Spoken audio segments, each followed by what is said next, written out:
Hello everyone! In this video, I'll show you how to buy an ETF on Wealthsimple. First, go to my.wealthsimple.com or open the app and sign in. If you don't have an account yet, click Add an account and set one up.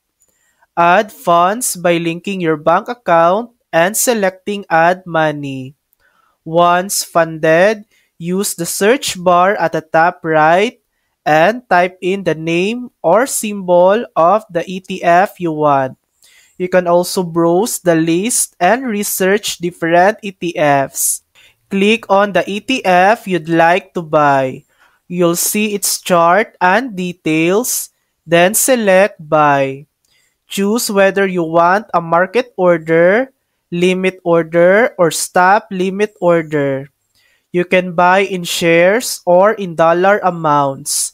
Enter the amount, pick the account you're buying from, then click Next.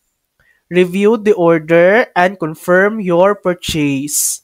And that's it. That's how to buy an ETF on Wealthsimple.